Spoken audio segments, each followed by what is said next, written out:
Assalamualaikum warahmatullahi wabarakatuh.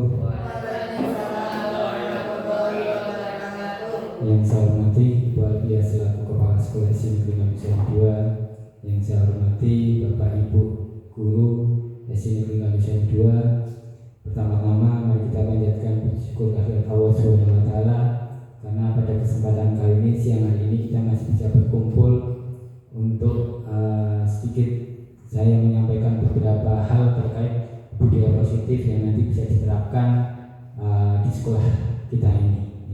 Sholawat salam tidak lupa kita haturkan kepada junjungan kita Nabi Muhammad Sallallahu Alaihi Wasallam yang selalu senantiasa kita nantikan syafaatnya di yaumul akhir kelak. Bapak Ibu semuanya, perkenalkan, sebelumnya saya di sini Yudha Dinugroho sebagai CGP Angkatan 11 dari Kabupaten Magelang akan mendiseminasikan tentang penerapan pengalaman tentang budaya positif yang tentunya nanti bisa kita terapkan bersama-sama di sekolah SD Negeri Kamisah 2 ini. Lanjut.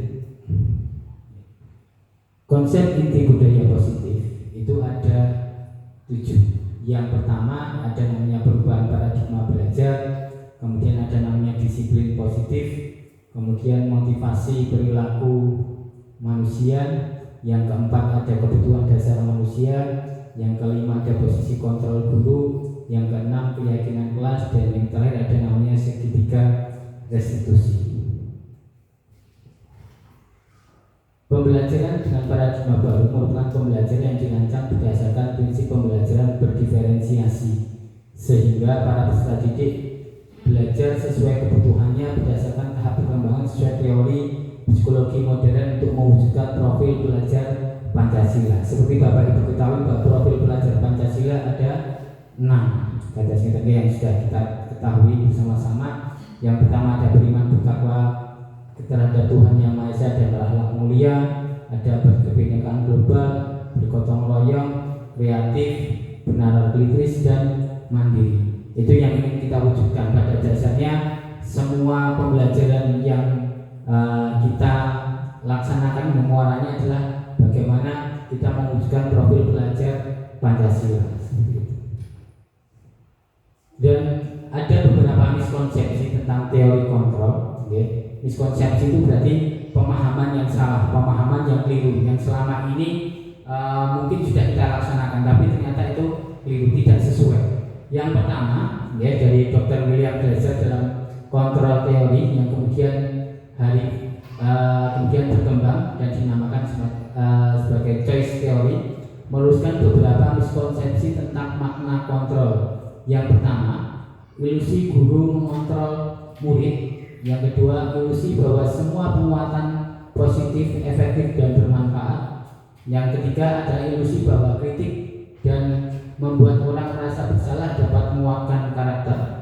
Dan yang keempat, ilusi bahwa orang dewasa memiliki hak untuk memaksa. Ini adalah miskonsepsi.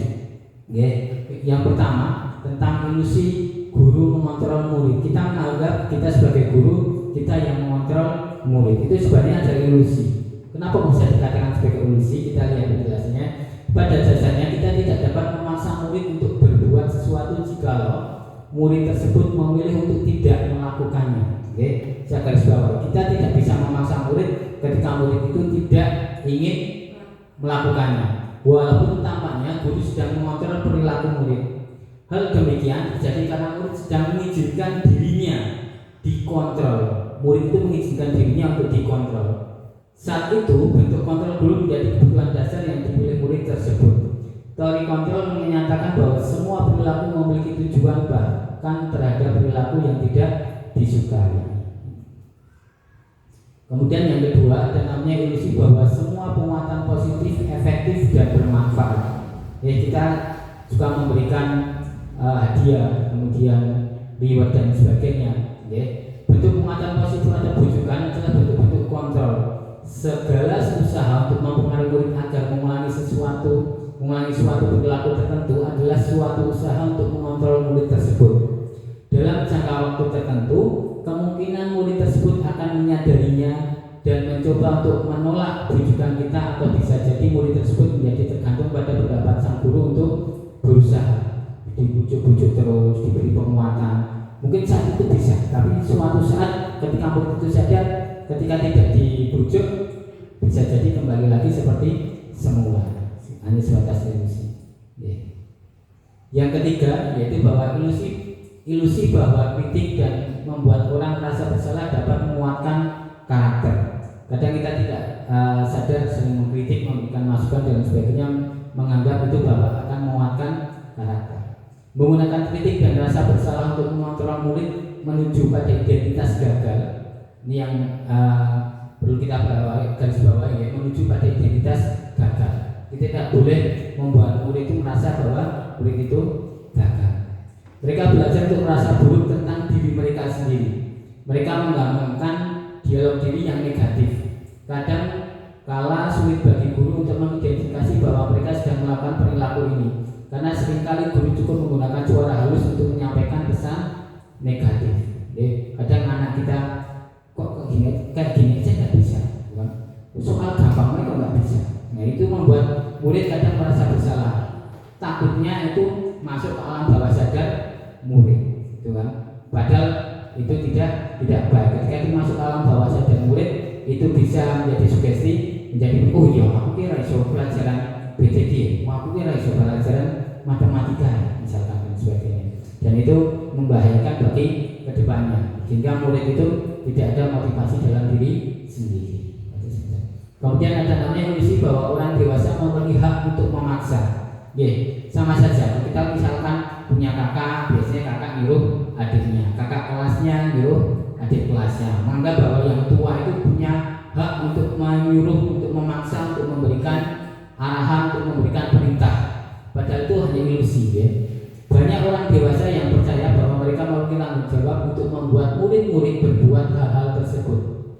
Apapun yang dilakukan dapat diterima selama ada sebuah kemajuan berdasarkan sebuah pengukuran kinerja.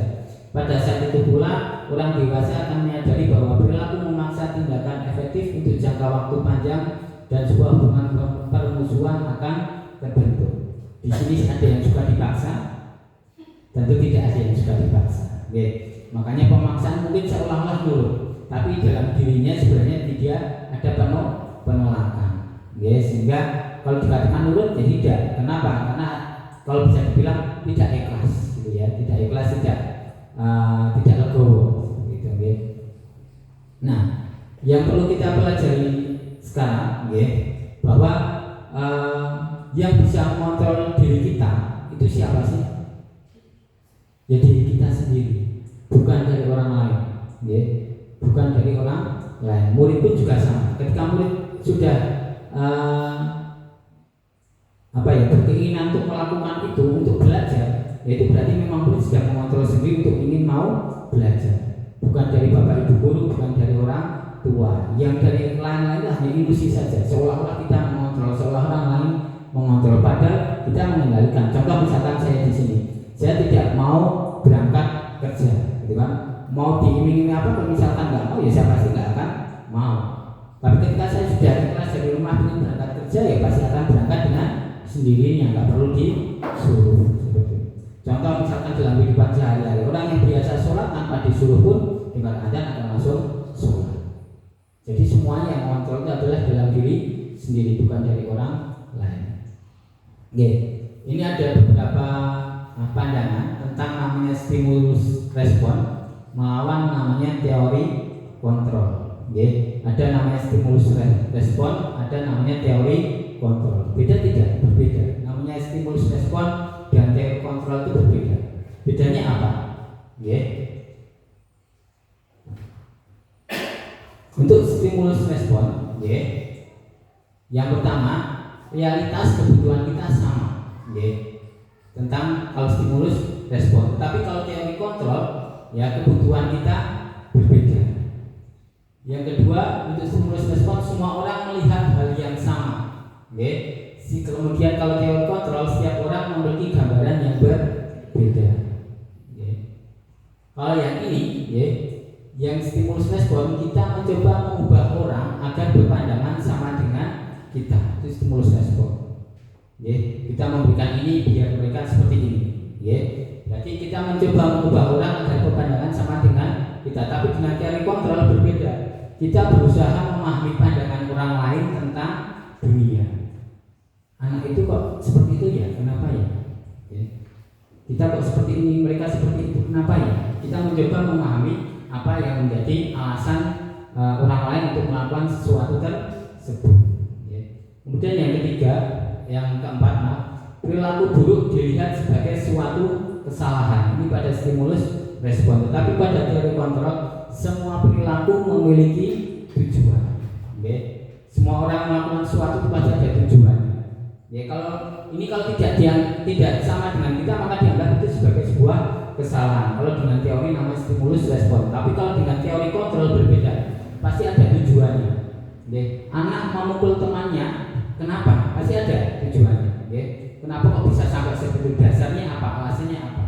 Anak kok bisa mengajak temannya makan bersama, misalkan hal yang baik, mungkin kita menganggap, maaf anak itu tidak mengerjakan PR, misalkan tidak mengerjakan PR itu kan secara umum hal yang bisa dianggap tidak disiplin bagi anak itu. Tapi kita bisa tahu dulu anak itu tidak mengerjakan PR, kenapa? Oh, ternyata di rumah ada kegiatan ini, disuruh membantu ibunya sampai malam dan sebagainya. Oh, di rumah tadi malam mati listrik dan sebagainya, sehingga tidak bisa mengerjakan PR. Pasti ada alasannya. Kemudian yang lanjut, untuk stimulus respon, orang lain bisa mengontrol saya, menganggap bahwa orang lain itu bisa mengontrol saya.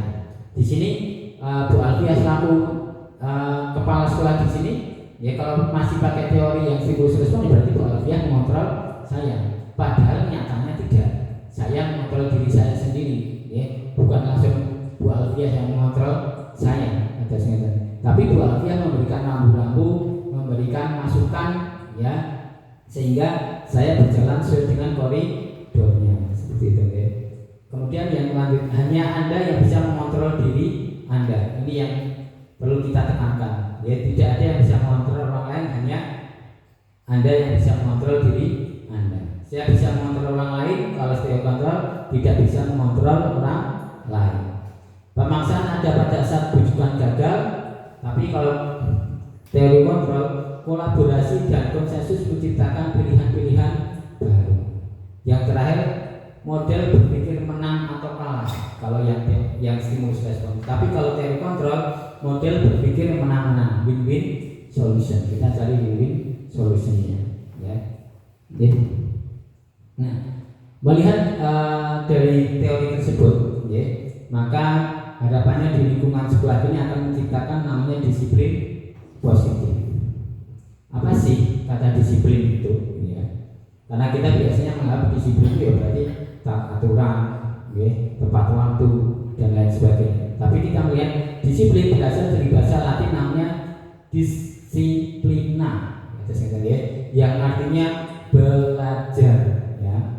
Disiplin mengacu pada disiplin diri yang mengacu pada tanggung jawab terhadap apa yang dilakukannya berdasarkan nilai-nilai yang dia ini. Saya ulang lagi.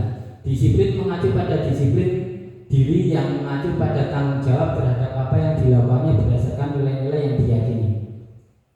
Jadi disiplin itu artinya belajar. Kalau misalkan yakin itu benar baik, dia akan melakukan itu. Dia akan pengen itu, ya sudah, itu menjadi disiplin menurut orang tersebut. Tapi yang kita ciptakan adalah disiplin yang positif. Disiplin positif merupakan salah satu cara penerapan disiplin yang bertujuan untuk menumbuhkan kesadaran serta memberdayakan peserta didik tanpa imbalan penghargaan atau reward, ancaman atau hukuman. Kalau yang sudah saya pelajari, sebenarnya reward, ancaman atau hukuman itu tidak diperbolehkan di dalam proses pembelajaran. Mau reward dalam bentuk hadiah, yang juara satu dikasih hadiah, misalkan kasih uang dan sebagainya, ataupun dihukum misalkan terlambat muter lapangan 10 kali dan sebagainya. Itu membuat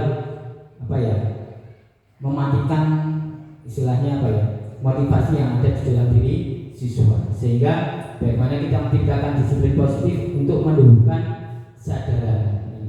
Untuk menumbuhkan kesadaran. Kenapa? Karena tadi yang seperti teori kontrol, bahwa motivasi itu yang bisa mengendalikan hanya dalam diri kita sendiri. Kemudian yang selanjutnya, sebagai pendidik, tujuan kita adalah menciptakan peserta didik yang memiliki disiplin diri sehingga berperilaku mengacu pada nilai-nilai kebajikan universal dan memiliki motivasi intrinsik dalam perubahan perilaku ke arah yang lebih baik. Di sini ada namanya nilai-nilai kebajikan universal. Artinya apa? Berarti nilai kebaikan yang diterima oleh seluruh manusia yang ada di seluruh dunia.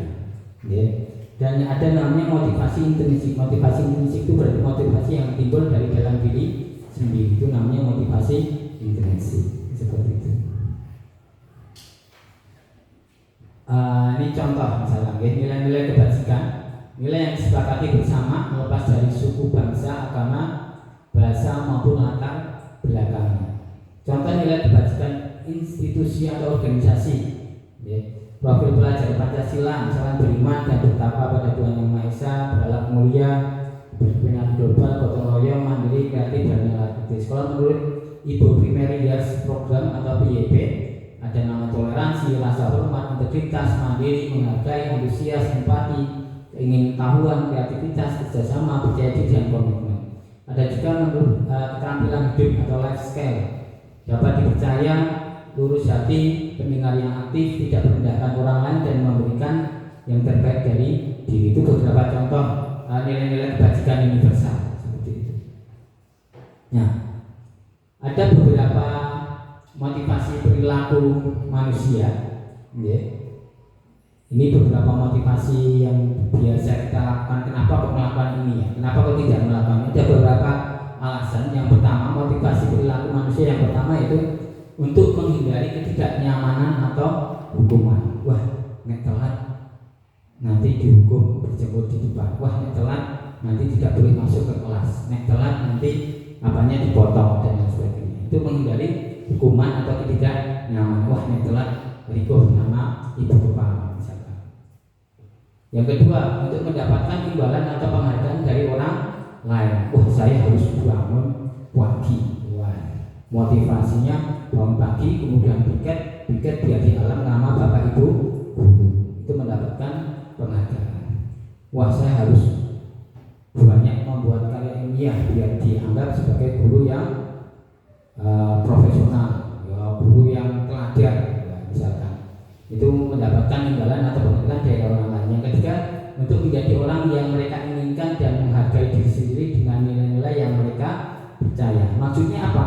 Jadi terlepas dari yang dua ini, yang ketiga, ya, untuk menjadi orang yang mereka inginkan dan menghargai diri sendiri dengan nilai-nilai yang mereka percaya. Oh, saya maaf kalau saya sebagai pekerja misalkan sebagai guru, saya berangkat pagi, ya berarti menghargai waktu yang saya miliki dan menghargai diri saya dan juga menghargai orang lain. Contoh misalkan kita dalam rapat, kalau misalkan ada yang datang yang terlambat pasti akan ditunggu, ya.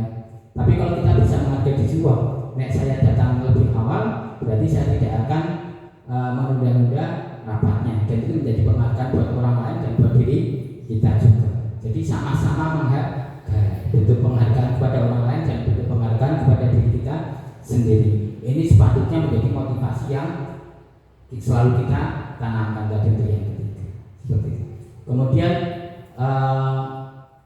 motivasi perilaku manusia tadi yang satu, yang kedua itu merupakan namanya motivasi eksternal yang berasal dari luar diri kita. Oh, pengen dianggap ini, oh biar tidak mendapatkan hukuman, oh biar dapat reward, dapat hadiah. Itu berarti motivasi eksternal dari luar diri kita. Nah, sedangkan yang ketiga, ini merupakan namanya motivasi internal. Hindari hukuman dan pemberian penghargaan berlebihan agar meminimalisir motivasi eksternal dalam diri murid.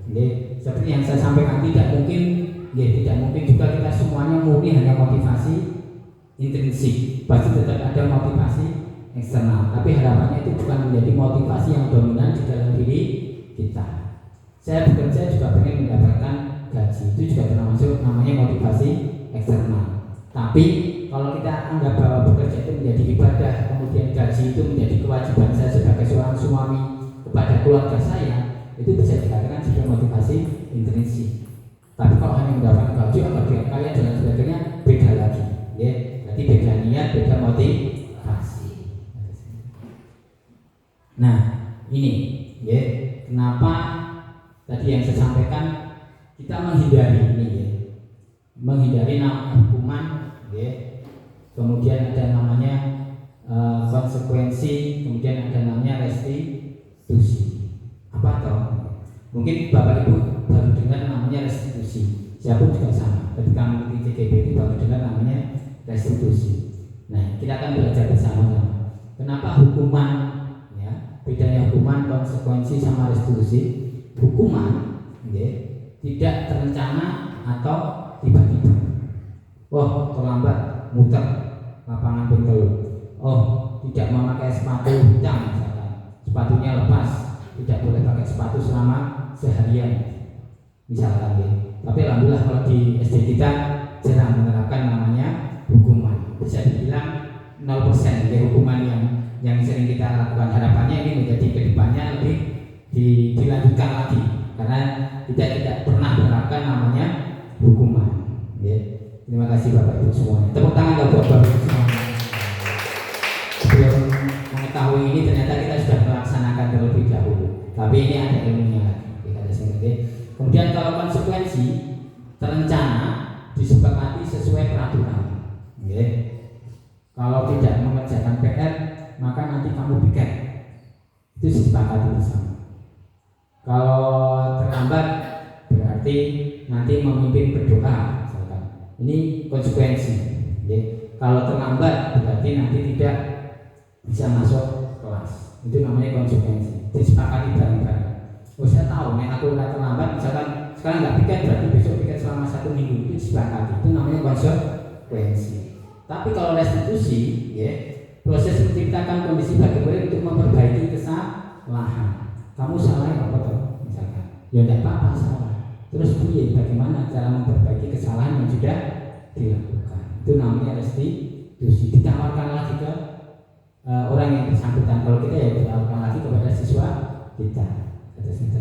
Kalau hukuman, tadi murid tidak tahu apa-apa yang akan terjadi dan tidak dilibatkan, bersifat satu arah. Karena hanya misalkan dari guru langsung masuk ke murid, murid mau nggak mau harus mengikuti, harus setuju.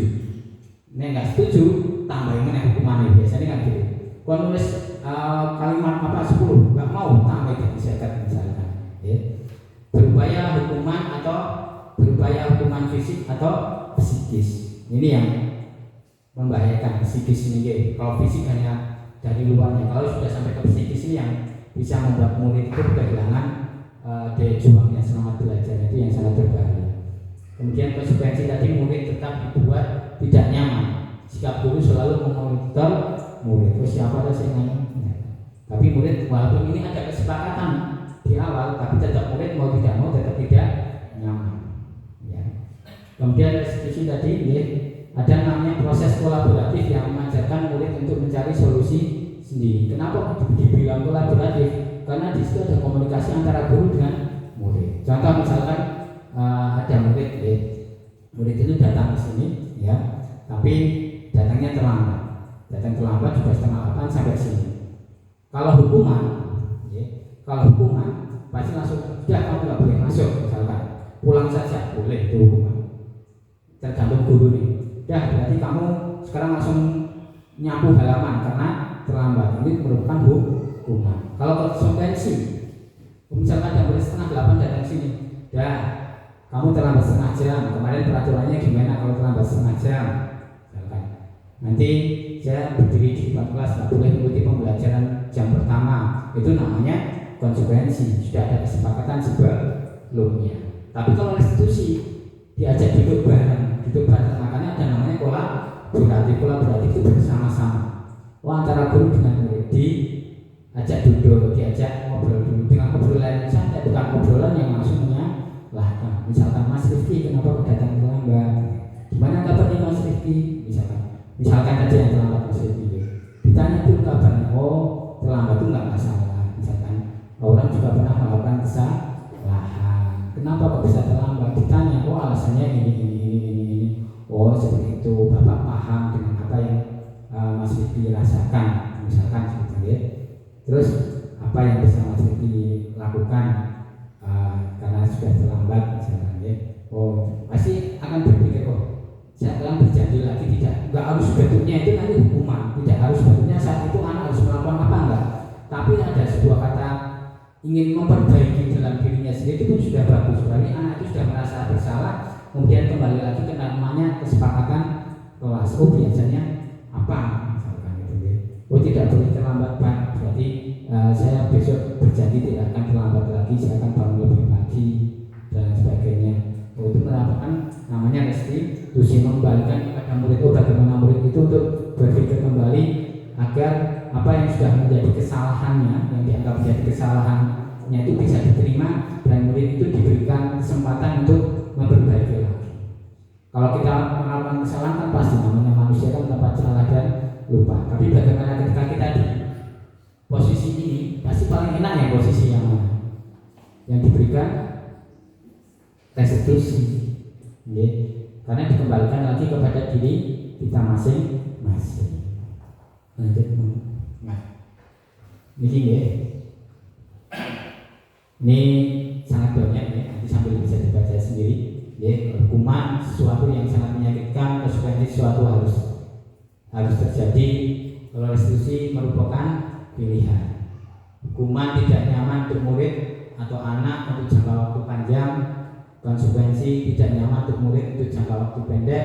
Restitusi menguatkan untuk murid atau anak dalam jangka waktu panjang. Kalau ini dan ini menyakitkan, tidak nyaman. Tapi kalau restitusi malah menguatkan. Ya, itu yang bagus dari restitusi, itu menguatkan. Ya. Kalau hukuman, korban mendapatkan keadilan. Misalkan ada dua anak yang salah satunya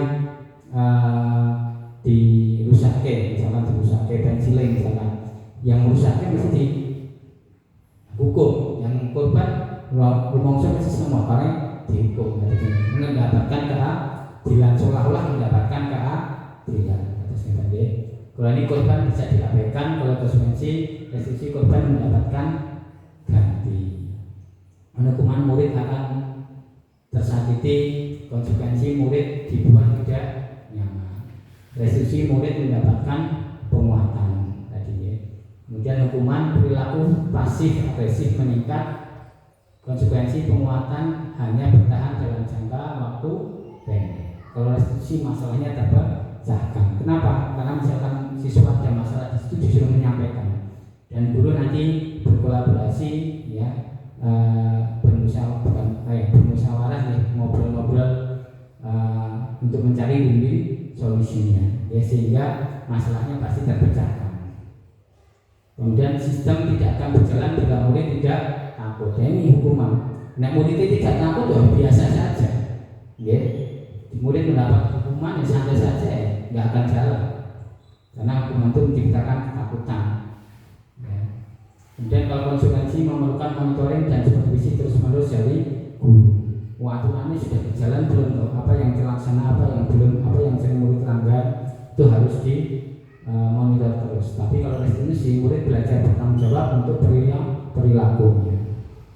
Kemudian selanjutnya berlaku hanya pada sebuah institusi, tidak berlaku pada kehidupan nyata, itu hukuman. Kalau konsekuensi membantu penerapan untuk peraturan dalam masyarakat, dan restitusi fokus pada pemecahan masalah dalam jangka waktu panjang. Ya. Kalau hukuman peraturannya adalah ini, kamu harus ini. Itu kalau hukuman.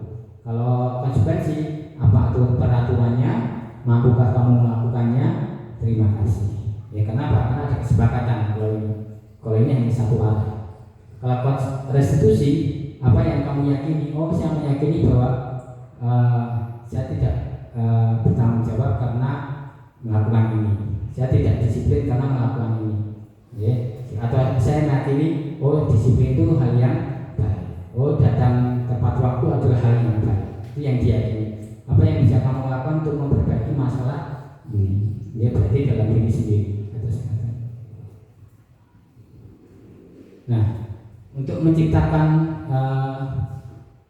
disiplin positif atau lingkungan belajar yang positif, perlu ada namanya keyakinan kelas. Mengapa keyakinan kelas bukan peraturan kelas? Ya. Kalau dulu masih peraturan kelas, ya. Terus ada namanya kesepakatan kelas, kemudian sekarang bahasanya adalah keyakinan kelas. Bedanya di mana? Kalau keyakinan kelas disusun oleh semua pihak, kemudian memotivasi secara intrinsik dan memiliki kesadaran akan kedisiplinan, itu keyakinan kelas disusun semuanya, bukan hanya dari guru, ya.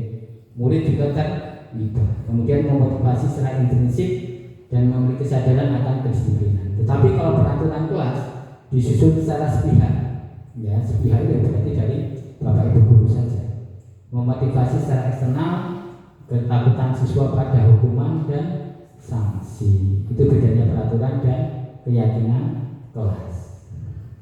Pembentukan keyakinan kelas, ya. Yang pertama bersifat abstrak, ya. Kemudian berupa pernyataan universal. Kenapa pernyataan universal? Ya, karena memang bisa diterima oleh seluruh manusia, ya. Seluruh orang. Dibuat dalam pernyataan positif, ya. Dibuat dalam pernyataan positif, sedikit saja agar mudah diingat, nggak perlu banyak-banyak, yang penting bisa dijalankan sesuai dengan kondisi kelas dan sekolah sehingga mudah diterapkan. Dan ini bisa jadi antar kelas pun berbeda-beda, apalagi antar sekolah. Kenapa ya? Karena yang disepakati di sekolah, di kelas itu apa? Muridnya menginginkan apa?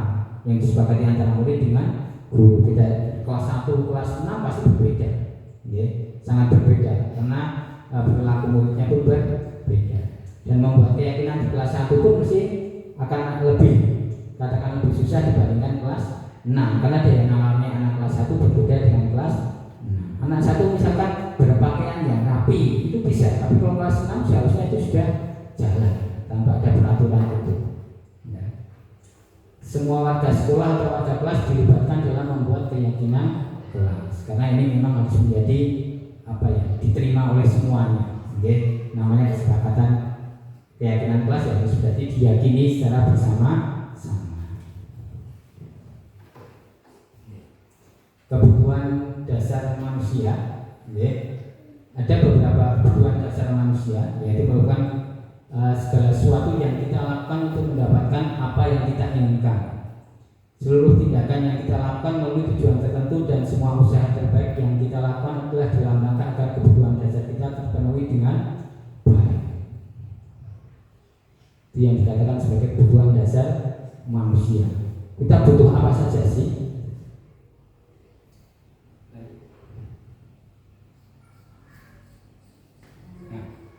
Namanya kebutuhan dasar itu berarti kebutuhan minimal yang harus kita dapatkan. Mau tanya butuh banyak banget. Kok nyatet sanes. Ini kan hanya butuh mobil, wah, bojo ayu misalnya dan lain sebagainya. Wah. Tapi namanya kebutuhan dasar berarti ini kebutuhan yang minimal yang kita dapatkan. Yang pertama ada 5, ya. Yang pertama ada namanya bertahan hidup. Semua manusia pasti ingin bertahan hidup. Enggak ada kok aku rasa malah menjesuk mati, enggak ada. Berarti ketika lapar pasti akan ambil nasi, nggak mungkin nasinya yang menghampiri kita yang menghampiri nasi, gitu kan? Bertahan hidup, makan, pakaian, tempat tinggal, keamanan, kesehatan itu berhubungan dengan namanya bertahan hidup. Kemudian kasih sayang dan rasa diterima, ya. Ada rasa diterima, dipedulikan, berbagi, kerjasama, menjadi bagian dalam kelompok. Siapa sih nggak pengen dikasih sayang? Siapa sih yang pengen disayang? Laki-laki perempuan juga pasti pengen disayang. Dimanapun, mau di rumah, mau di sini, di tempat kerja, merasa terima di tempat kerja. Alhamdulillah di SMK Nusantara 2 ini bapak ibu gurunya baik-baik semuanya, bisa menerima beban lingkungan yang positif. Semuanya saling menerima. Ini kita penuhi kasih sayang dan rasa terima. Kita dapatkan di sini, alhamdulillah. Kemudian ada namanya penguasaan. Bukan berarti harus jadi penguasa, bukan. Namanya penguasaan di sini adalah bagaimana kita bisa menghargai diri kita sendiri, keinginan untuk dianggap memimpin, berprestasi, diakui dan didengar. Nggak harus jadi, nggak harus jadi kepala sekolah, nggak harus jadi DPRD, nggak harus jadi kepala dinas dan sebagainya. Namanya penguasaan itu berarti kita diakui di situ. Bagaimana ketika kita menyampaikan pendapat, kemudian kita dihargai, diri kita ketika kita juga bisa memimpin minimal diri kita sendiri, ketika kita berkolaborasi pun tetap bisa terlaksana. Kemudian ada namanya kebebasan. Semuanya pasti tidak suka dikekang. Ada namanya kebebasan, tetapi tentu bukan bebas yang sebebas-bebasnya. Masih ada tadi kebaikan universal yang kita yakini tersebut. Contohnya kebebasan berarti untuk mandiri, yaitu memiliki pilihan, mencoba hal-hal baru, mampu mengendalikan arah dirinya. Kemudian yang kelima ada namanya kesenangan, yaitu bermain, humor, antusiasme, tertawa. Ini 5 kebutuhan dasar yang harus kita miliki. Bertahan hidup, kasih sayang dan rasa terima, penguasaan, kebebasan, dan kesenangan. Gak mungkin kita nggak pengen senang-senang. Pasti semuanya pengennya happy ending. Posisi kontrol seorang guru. Nah ini biasanya kita tuh posisinya cek. Biasanya kita posisinya di mana sih? Kita memposisikan ketika menjadi guru kepada murid kita, kepada peserta didik kita memposisikan di mana sih? Penghukum, pembuat merasa bersalah, teman, pemantau, atau manajer.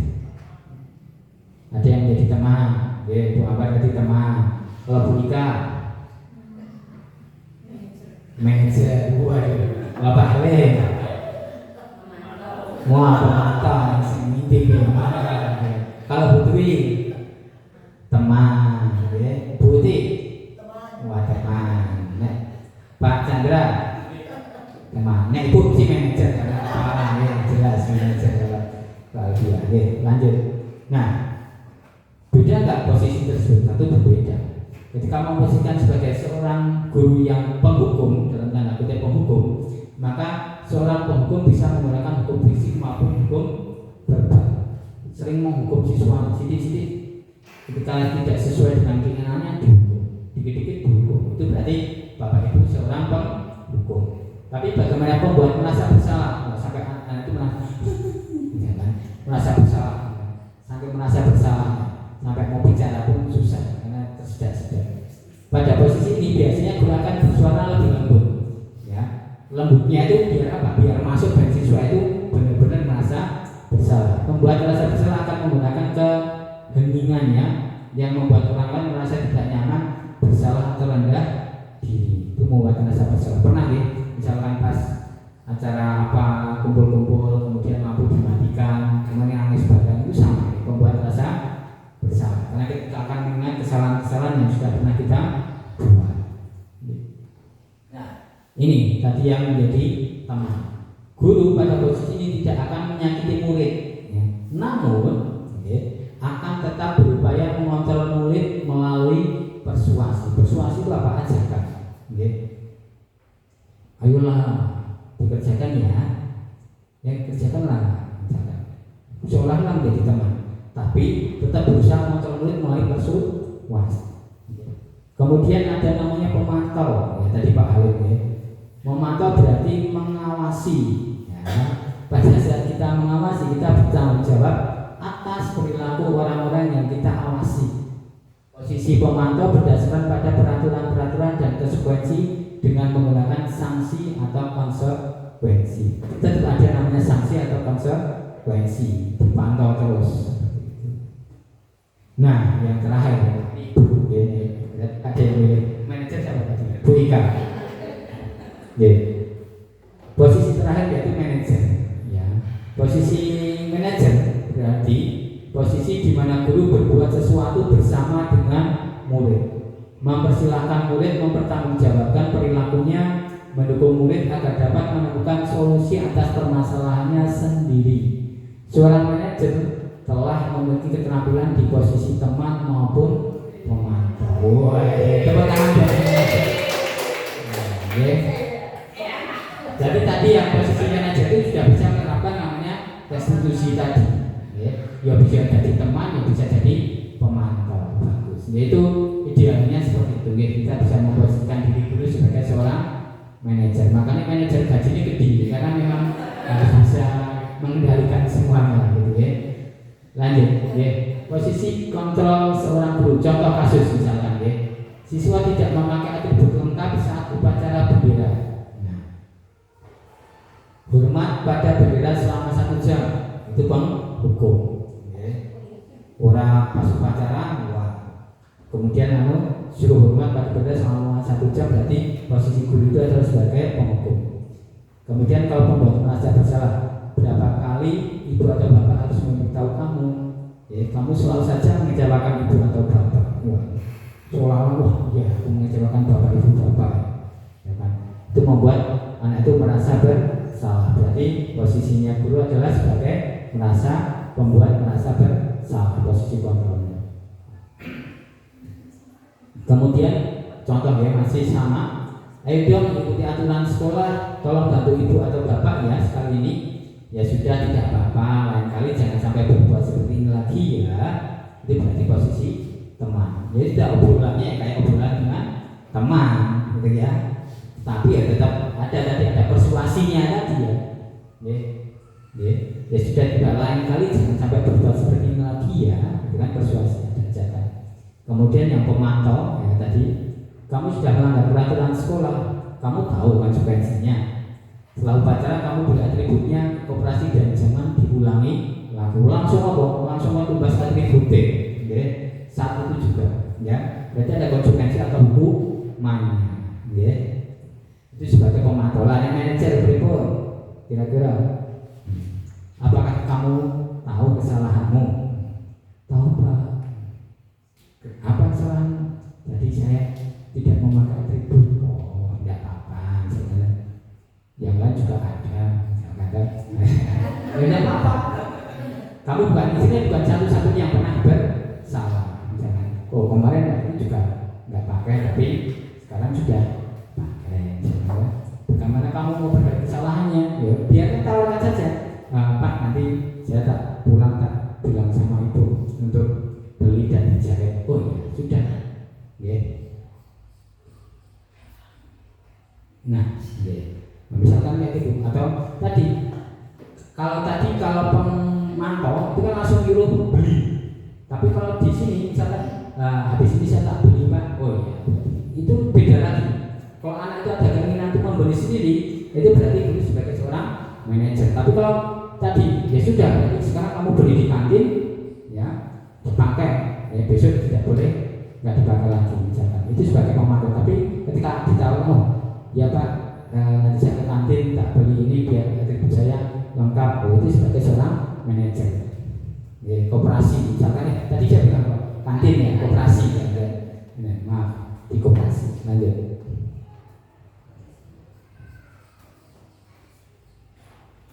Saya diklik.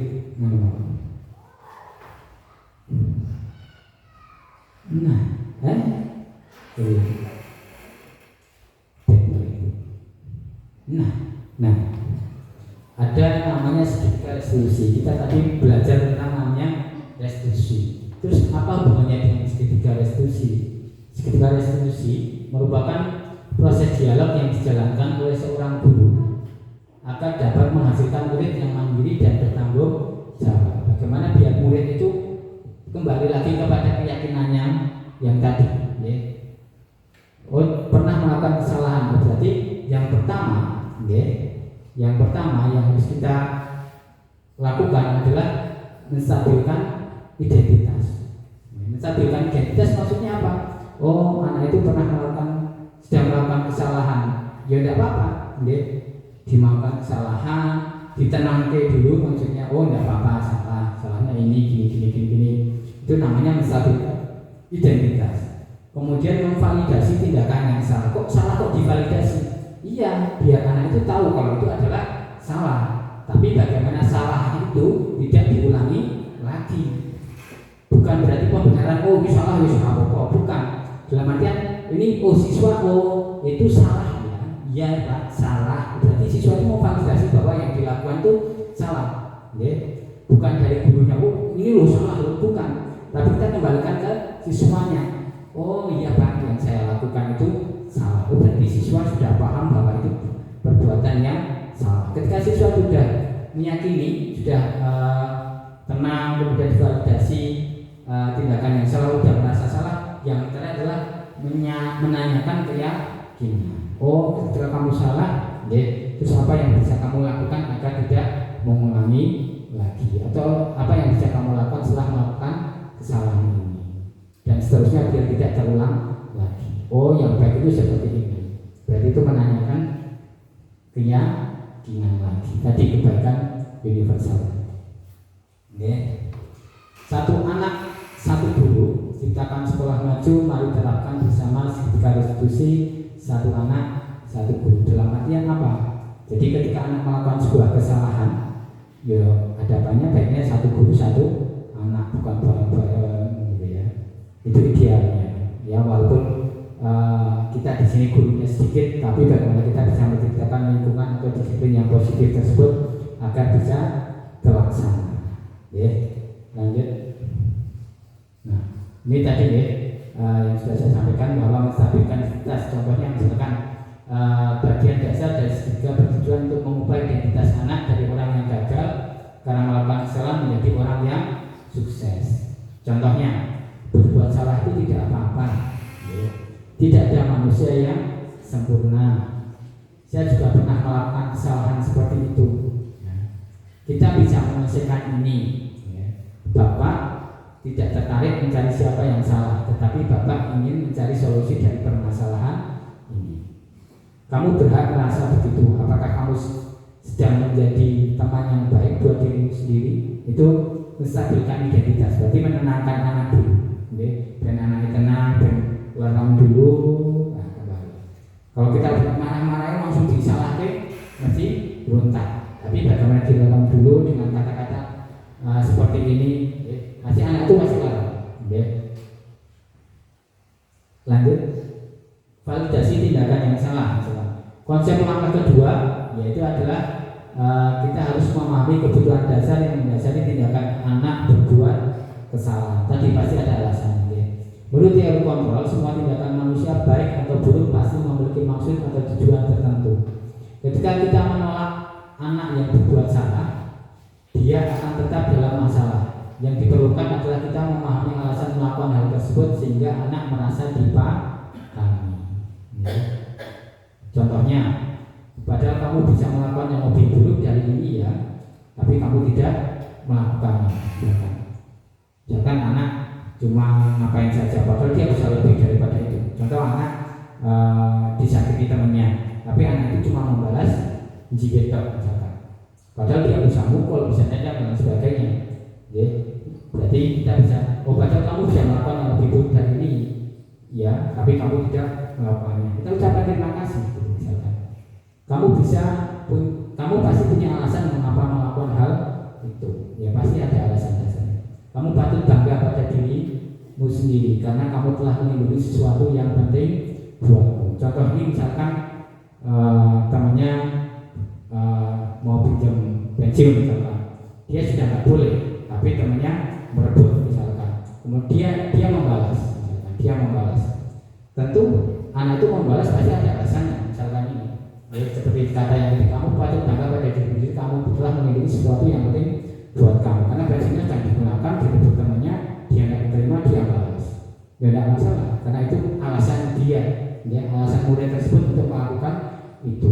Tapi kalau kita melihatnya seolah-olah anak itu yang bersalah, dia yang mukul temannya misalkan. Kalau ketika kita lihat alasannya, alasannya seperti itu bisa diterima, ya. Dan tentu semuanya dipanggil dua-duanya, ya, karena yang merebut itu kan juga bukan hal yang baik. Ya, bukan hanya dari yang direbut saja misalkan. Kalau untuk kasus yang ketiga ini, lanjut. Nah, kemudian yang terakhir kita diskusi yaitu menanyakan keyakinan. Langkah ketiga itu menanyakan keyakinan. Teori kontrol menyatakan bahwa kita pada dasarnya termotivasi secara internal. Pada dasarnya kita termotivasi secara internal. Ya. Ketika langkah 1 dan langkah 2 sukses dilakukan, maka anak akan siap untuk dihubungkan dengan nilai-nilai yang dia percaya dan berpindah menjadi orang yang dia inginkan. Penting menanyakan ke anak tentang kehidupan ke depan yang dia inginkan. Ketika mereka sudah menemukan gambaran masa depannya, guru dapat membantu mereka untuk tetap fokus pada gambaran. Kalau kita ke murid, ya, mau murid siapapun ketika ditanya pengen jadi orang sukses atau enggak, semuanya pengen jawab sukses. Pengen kaya atau miskin? Wah ya, pengen punya ini, pengen apa-apa semuanya pengen. Kenapa? Ya ini sebenarnya mereka masa depannya itu pengennya seperti ini, tapi kadang kita belum bisa menuntun untuk melangkah ke seperti itu yang mereka inginkan.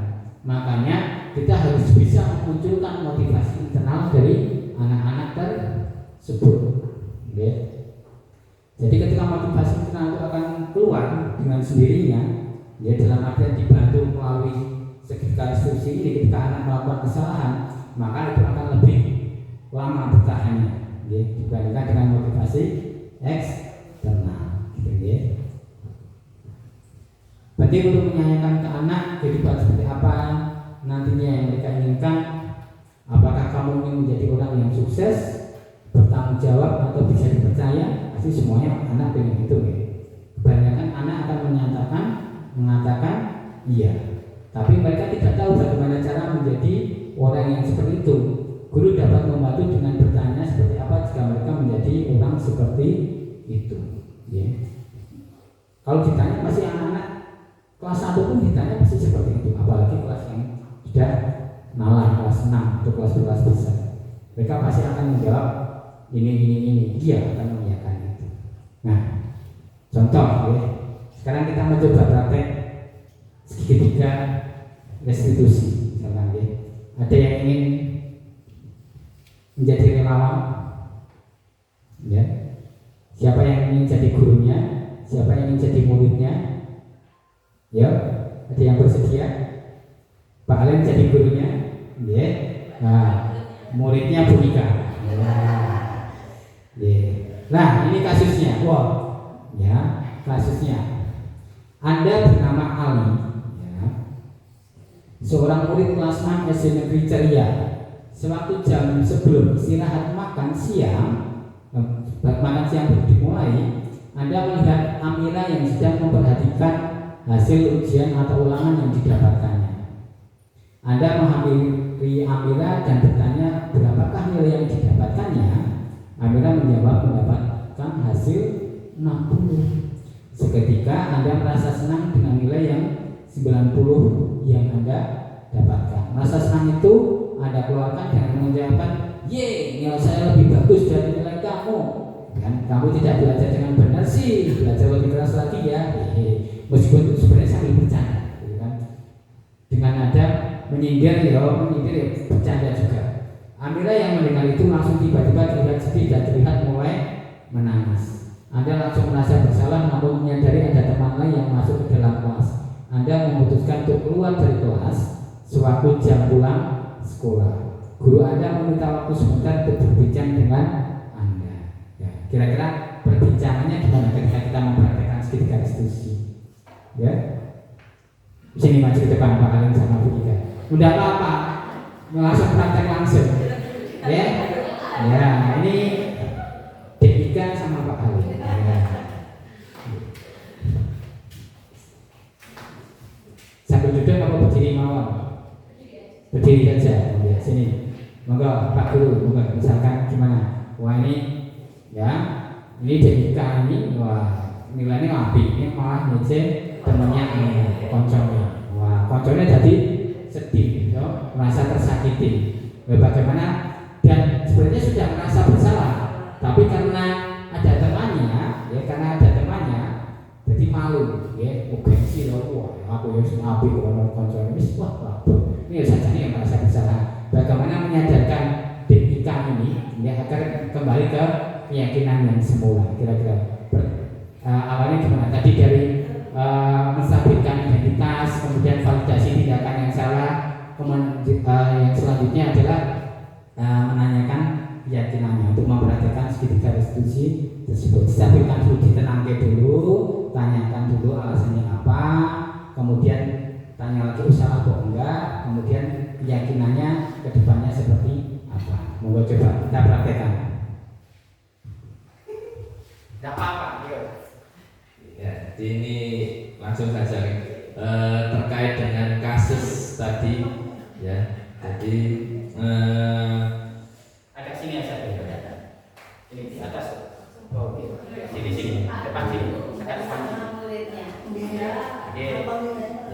Jadi terkait dengan kasus tadi, jadi kita langsung menanyakan ya kepada siapa tadi? Amira. Ya, Amir. Ali. Yang dipanggil Ali. Ali yang mendapatkan nilai 90. Ya, jadi Ali dipanggil Pak Halim di kantor ya. Kemudian langsung praktek dialognya. Ya, langsung dialognya. Ya, jadi langsung saja. Terkait dengan yang dilakukan kita menjadi ke identitasnya ya. Jadi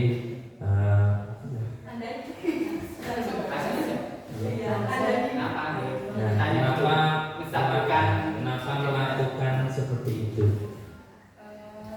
Saya tadi nggak sengaja Pak, tapi saya senang soal nilai saya lebih besar daripada teman saya. Ya, berarti karena senang ya merasa mendapatkan nilai yang lebih baik dan spontanitas terucap. Jadi terus setelah merasa senang, apakah tidak melihat atau punya empati dengan teman yang lebih rendah?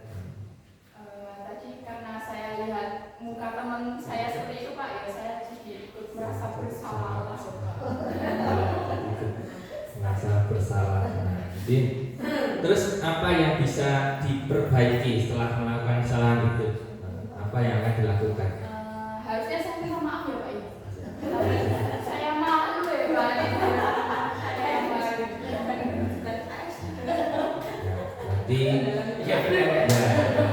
Berarti harus ada kolaborasi dan juga nanti dengan Bapak Ibu guru nanti kita hadirkan dengan Bapak dan juga Ali ya dan juga Amira. Nanti kita bersama-sama langsung di situ melakukan minta maaf, nanti langsung minta maaf secara pribadi dan tidak dilihat oleh teman-teman semua. Dan berusaha tidak diulangi lagi. Ya. Tepuk tangan buat Pak Lena luar biasa. Oke. Itu bagaimana kita mempraktekkan segitiga restitusi sesuai dengan tahapan-tahapan. Ini tadi Pak Lena sudah ada tadi yang pertama menstabilkan identitas, ditanya dulu kenapa alasannya, kemudian memvalidasi tindakan yang salah. Dan tadi alinya yang di sini berikut bertindak sebagai alinya merasa memang itu tindakannya salah. Kemudian yang terakhir menanyakan keyakinannya. Oh iya, memang aku salah, aku harus berbuat, aku harus minta maaf. Tadi pun si Ali merasa ketika mau minta maaf pun malu ketika makanya dari Pak Lem juga menyarankan nanti kita panggil Mbak Amiranya kemudian biar diperlukan berdua tanpa melihat teman-teman yang lain. Itu yang bagus. Tepuk tangan lagi buat ya. Mungkin itu saja ya. Ini refleksi yang terakhir ya setelah pembelajaran hari ini. Setelah apa yang saya sampaikan, yang pertama tolong langsung saja ya. Yang pertama, pengalaman Anda mengikuti pembelajaran ini kira-kira apa betul? Langsung mau.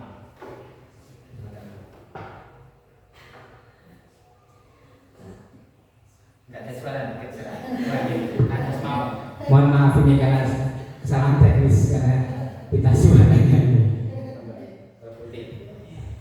Terima kasih untuk pengalaman dalam mengikuti kegiatan pada hari ini. Pengalaman sungguh luar biasa. Kemudian untuk pelaksanaan saya juga merasa senang, bahagia bisa mengetahui apa-apa yang sebenarnya sudah kita laksanakan, tetapi secara teori kita belum mengetahui.